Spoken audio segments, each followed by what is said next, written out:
Hello and welcome to some more Star Citizen. Today we're taking an overview of 2016, a 2016 Star Citizen wipe as it were, and we'll look at some patches, we'll look at some events, the concept ships, and some other bits and bobs that were interspaced between all of that jazz. In January we had the release of patch 2.1. This went to the live build, it fixed loads of bugs and stuff and issues that 2.0 had with the persistent universe. So bug fixes, balance changes, a size 4 ballistic Gatling gun was also added. It also added the Misk Freelancer and the Vanguard Warden to flyable ships too. But the patch had some issues and crashes, terrible frame rates. Towards the end of the month, we got a patch 2.1.1 and a patch 2.1.2.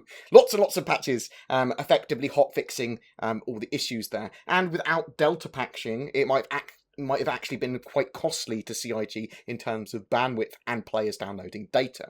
In February, we had the Squadron 42 and Star Citizen split. So this is when Star Citizen packages were big kind of split, being packaged together with Squadron 42, effectively making Squadron 42 a standalone product. It is still purchasable in a bundle with Star Citizen, basically, but for some more money, or you can purchase it at the checkout if you're buying your first game package. You can add Squadron 42 to your Star Citizen bundle, but it is now split.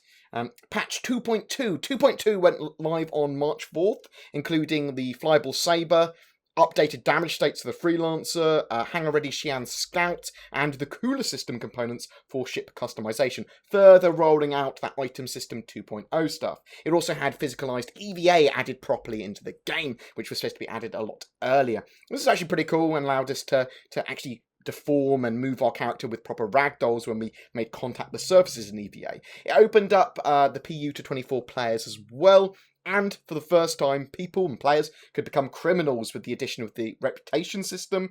If you rammed ships or attacked friendlies in monitored space, you're basically going to get a criminal rating. This is also to mitigate griefing as well. It had a side effect for that. But you could turn off common relays for rewards, or for nefarious reasons too, to become a criminal. It gave us something new to do in the verse, killing a pilot as well that had a level 5 criminal rating, because there was lots of different ratings of criminal, and 5 was the max, would reward you with a FPS gun in your bunk, where you would spawn normally in Port Olisar.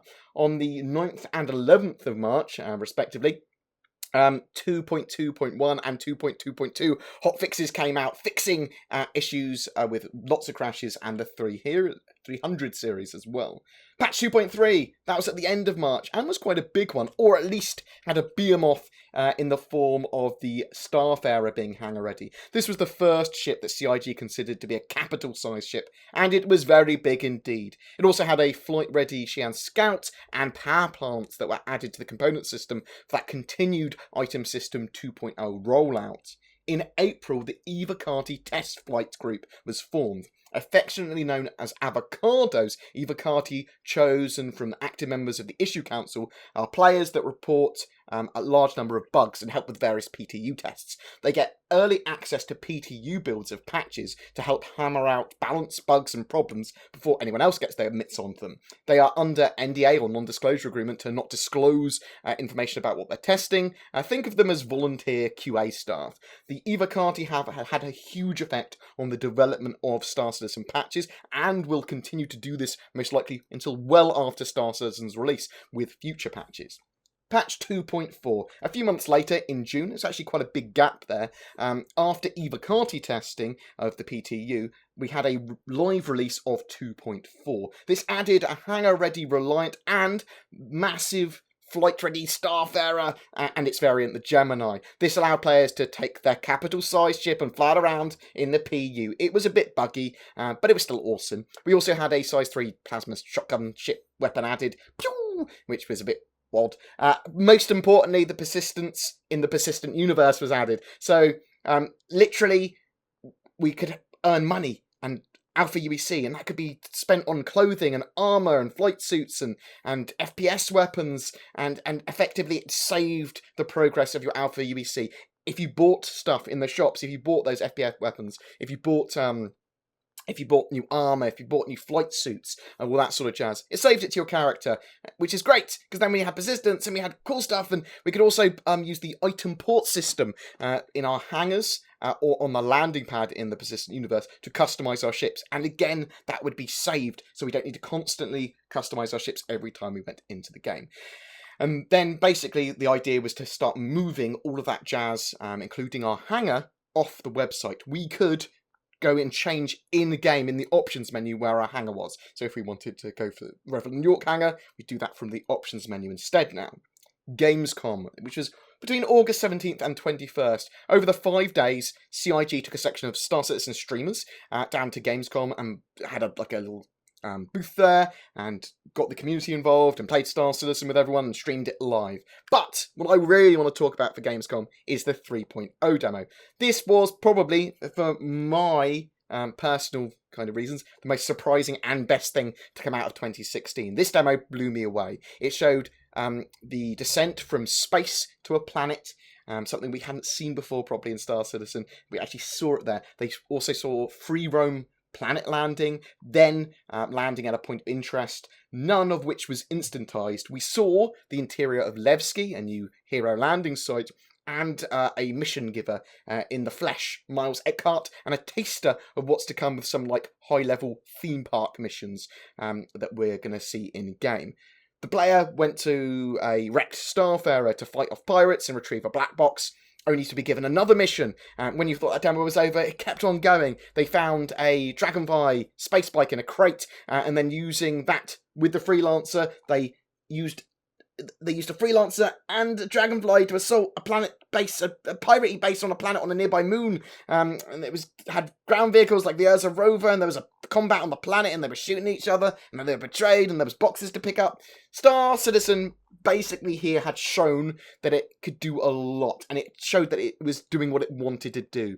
A lot of things were confirmed here. It was like, oh, so they are going to be doing all of the stuff that they said they're going to be doing. And that's, for me, why I really enjoyed that 3.0 demo. It was a surprise. It was something that I went, oh, wow, that was cool. 2.5 on August 25th, shortly after Gamescom, Alpha 2.5 went live. It added Grimhex and Outlaw Spawn Zone as an alternative to Port Olisar for people of nefarious means to kind of spawn on. Also, it added the Argo MPUV and the Reliant Core as flyable. It also added landing mode by pressing N on your keyboard, a new size 5 weapon in the form of the M7A, as well as more of the item system 2.0 rolling out. The patch wasn't huge in the sense of adding much content, but that Grimhex gave players reason to fight each other a bit more and interact a bit, and some more of the verse to explore.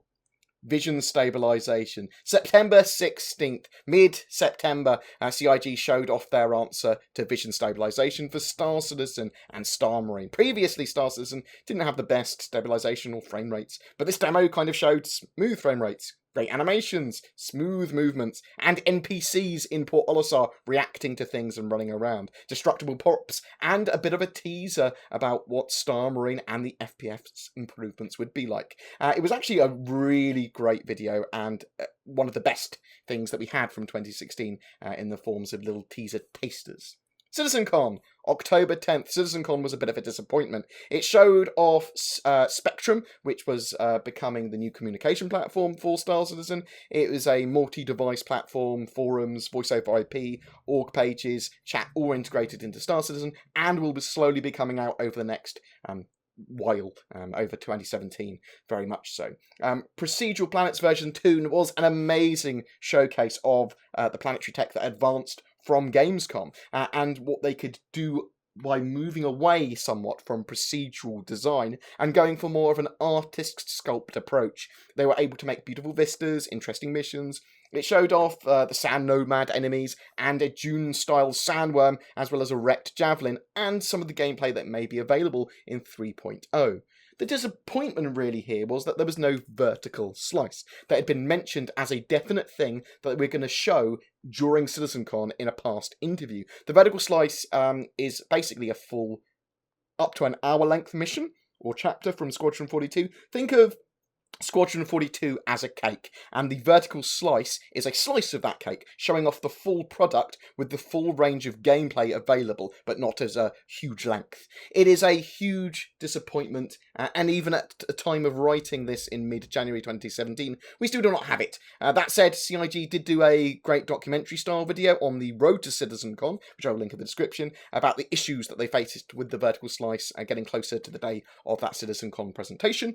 We will have it in the future at some point, but when that is done, that vertical slice is representative of a final, literally ready for release section of the game.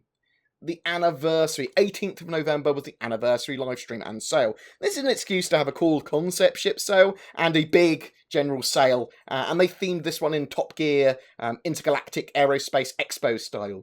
The Polaris Corvette went on sale for the first time, and we saw Warbond ships go on sale. So Warbond purchases give you a discount when purchasing without store credit, something that annoyed some backers, but something that CIG want to try out because it does get them sales, and it gets them sales that are not from store credit. People will purchase these ships based on getting an extra discount. We saw some more community involvement with streamers, and they showed off 4 special edition ships that had new skins and loadouts, primarily for Arena Commander. We got to see a lot of the stuff that would be in 2.6, and it was quite exciting and quite cool. The holiday live stream. Oh dear. The holiday live stream. Not much new stuff was shown at the holiday live stream, but it never really is. The problem they had with the holiday livestream was there was a huge amount of technical issues, with sound not working, delays across studios, and videos not being cut correctly. It was very cringeworthy. They did a concept of a F1 space car, basically the Misk Razor, that went on sale, and they showed off the Vandal Driller escort carrier, which was absolutely awesome, as well as a scale of some of the larger ships in the game compared to some of the smaller ships. And they also did like a little brief on the Vandal and their design. That was pretty cool, but as a whole, that holiday livestream was incredibly disappointing for both CIG and myself. The schedule report, something that did happen that was awesome though, we had the schedule report. This is one of the best things to happen to Star Citizen's open development. CIG would need to grin and bear dissent at missed dates and they basically released their internal schedules and plan dates, blockers, and progress on 2.6. At least that was the initial thing. They have since confirmed that future patches and Squadron 42 and 3.0 and the future development of Star Citizen will also have schedule reports going over exactly what their internal dates are, do they get moved around, what the blockers are, their progress on stuff, individual sections and timeframes of tests and when likely releases and features are going to be. You can go to see it at robertspaceindustriescom/schedule-report. At the moment, as of time of writing, it is still on the old 2.6 stuff, but hopefully that will be updated soon with all of the new stuff for the next releases of Star Citizen. 2.6 and Star Marine on the 23rd of December, just before CIG went on their Christmas holidays. They released 2.6 and the long-awaited Star Marine. This patch had quite a lot of stuff. It came with a flight-ready Caterpillar, 85X, the Herald, those 4 special edition ships that we saw earlier, new missiles and platforms, as well as new weapons as well, an updated flight model, new missions for the Persistent Universe, and Star Marine. We had 2 maps, Echo 11 and Station Damien. We had 2 modes. We had point capture and like a free-for-all deathmatch.